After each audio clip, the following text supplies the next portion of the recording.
Seja muito bem-vindo a mais uma aula que vai ajudar você a entender tudo que você precisa, detalhezinhos de redação e tornar o seu processo de escrita mais fácil, mais feliz, mais efetivo, mais nota boa, que é o que a gente está querendo.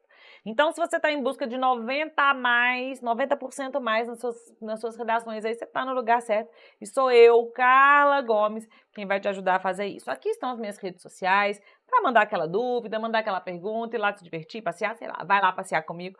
E vamos começar aqui então o assunto que nós temos para hoje, que é o seguinte. Você já deve ter tido aquela dúvida gigantesca sobre, ai meu Deus, vou fazer prova não sei aonde, e agora como que é a redação?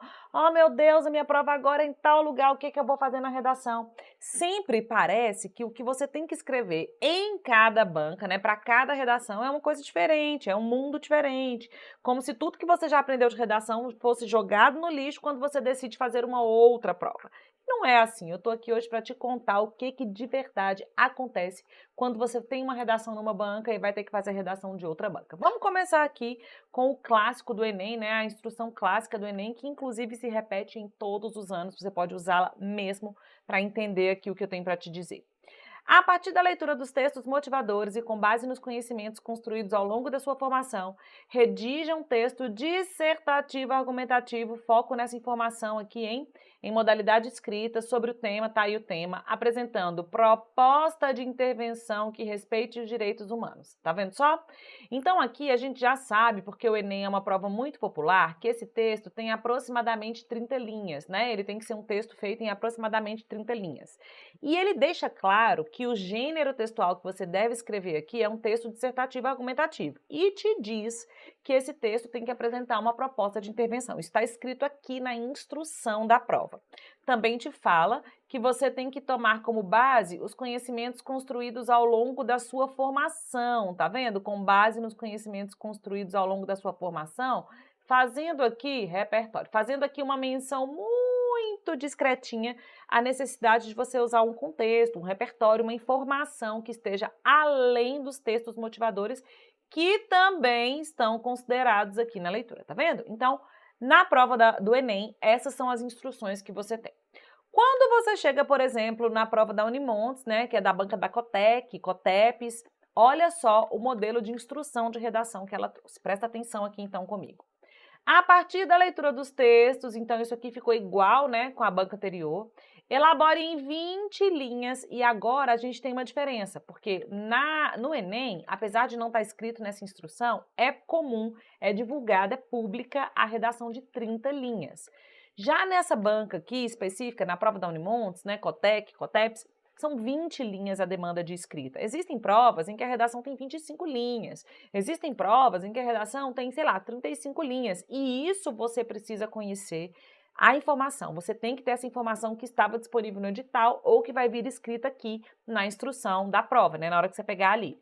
Também está dizendo que é uma redação dissertativa argumentativa, tá vendo? Então, equivale a outra banca. Lá no Enem era texto dissertativo argumentativo, aqui é texto dissertativo argumentativo. Sua redação deve apresentar um ponto de vista por meio de argumentos, que é o típico, né, de todo texto dissertativo. Tem que ter uma introdução, né, em que apresente uma tese, um desenvolvimento argumentativo, que são os parágrafos de desenvolvimento mesmo, que comprove a tese, e uma conclusão em síntese. Então, olha só, que nesse critério anterior, vem a necessidade de uma proposta de intervenção, tá vendo? Isso aqui é o que aparece na conclusão desse texto. Já nessa outra possibilidade, a conclusão tá aqui, ela não é uma conclusão como proposta de intervenção, é uma conclusão de síntese.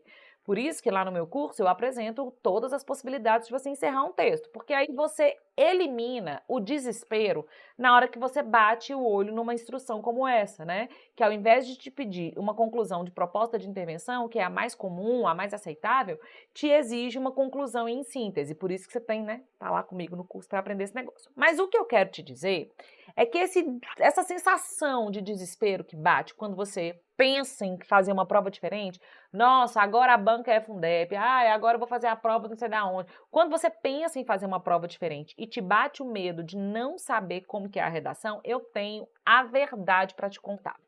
O que muda de uma banca para outra são detalhes como esse, coisas muito simples. É número de linhas, é o modelo de conclusão, só isso. Porque no final das contas, o fato de ser um texto dissertativo argumentativo, e olha, 98% dos processos seletivos no Brasil exigem texto dissertativo, não mudam os critérios para a elaboração desse texto. Você não vai mudar os critérios, não vai.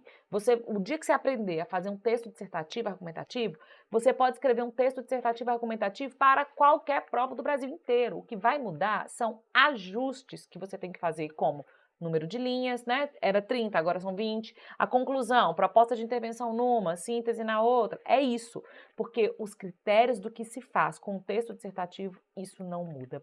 E aí eu vou te ajudar, é claro, a entender quais são esses critérios. Para começar, o número de linhas por parágrafo. A gente vai pensar inicialmente em 4 parágrafos. Esse primeiro aqui é o parágrafo da introdução e esse último aqui é o parágrafo da conclusão. Esses são os desenvolvimentos 1 e 2, esse aqui é uma distribuição bem padrão de texto dissertativo, e é muito importante que você entenda que os desenvolvimentos têm que ser maiores do que a introdução e a conclusão.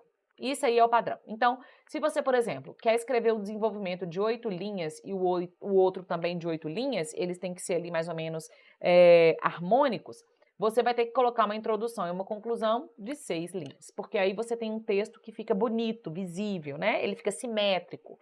Então, primeira coisa, número de linhas por parágrafo. Lembre-se de que os parágrafos de desenvolvimento, eles tendem a ser maiores do que os parágrafos de introdução e de conclusão. Também não muda o fato da sua introdução ter que contar com 3 informações: contexto, tema e tese. Isso é regra. Lá no GPT, né, que é o planejamento de texto, assim, o guia do texto que a gente usa lá no curso, isso está muito claro. Contexto, tema e tese são exigências da introdução de um texto dissertativo, inclusive na banca da Unimontes ali, ó, a tese veio inclusive explícita na instrução. Então, seguindo o GPT, você não vai ter dúvida, vai conseguir essa introdução. Seus desenvolvimentos, tanto um quanto dois, eles precisam contar com aprofundamentos, que são ali a parte em que você de fato sustenta o seu ponto de vista, também está lá no GPT, e repertório sociocultural para comprovar a sua informação. Então, esses desenvolvimentos, eles são padrão, você não tem como fugir disso se a sua banca te pedir um texto dissertativo argumentativo. Isso não vai mudar. Vai mudar o seguinte: lá num texto de 30 linhas, você vai gastar 8 linhas aqui e 8 linhas aqui. Num texto de 25 linhas, você vai gastar 7 linhas aqui e 7 linhas aqui, mas não vai mudar o tipo de informação que você vai usar. Na introdução é contexto, tema e tese, no desenvolvimento é aprofundamentos e repertório sociocultural no D1 e no D2, entendeu? Isso não vai mudar. Não vai mudar a obrigatoriedade de você ter uma conclusão, e aí não importa qual tipo de conclusão que seja. Pode ser que a sua conclusão seja uma proposta de intervenção, pode ser que seja uma conclusão em síntese, pode ser que seja uma conclusão reflexiva, que é também uma outra possibilidade, não importa. De qualquer maneira, seu texto precisa ter uma conclusão, não importa. Texto dissertativo obedece a esse padrão. Qual padrão, Carla? Tem que ter introdução, tem que ter desenvolvimento e tem que ter conclusão. Também não muda, nenhuma banca nunca vai mudar o critério que vai corrigir os seus operadores argumentativos. Todas as bancas vão fazer essa correção. Aqui nós estamos falando de coesão. Na coesão são avaliadas as estratégias linguísticas que você usou para dar transição ao seu texto. Carla, o que é operador? Não estou sabendo, não. Operador é mas, portanto, todavia, nesse sentido, são as palavras que você coloca na sua redação para dar encadeamento às ideias fundamentais, e isso é avaliado em tudo quanto é prova. Qualquer banca, não importa que dia, se te pedir um texto dissertativo argumentativo, você necessariamente vai ser avaliado nisso daqui, não importa o critério, não importa nada. Isso aqui você tem que cumprir sempre. E também a sua melhor condição de norma culta. Todas as bancas, obviamente, vão valorizar a sua estratégia, a sua capacidade de uso da norma culta da língua. Acento gráfico, pontuação, regência, sabe que tem crase, não tem crase, a vírgula ali, o tamanho do parágrafo, distribuir o parágrafo, pôs o ponto final, isso tudo, a palavra está escrita corretamente, isso tudo é avaliado. Carla, você sabe, vou fazer uma prova na banca tal. Você acha que eu tenho... Tudo isso daqui está na sua prova, não tem dúvida nenhuma. Se o seu texto é dissertativo, argumentativo, esse aqui é o plano perfeito. E se você tem alguma dúvida ainda sobre isso, o GPT com certeza vai te salvar. Se precisar de ajuda nesse negócio, pode contar comigo, se inscreva no canal, não perca nenhum vídeo, porque eu vou trazer para você mais informações para tornar a sua redação simplesmente a redação que merece a nota máxima. Conte comigo, vamos trabalhar junto para isso, vai ser um prazer ajudar você nesse caminho. Até mais.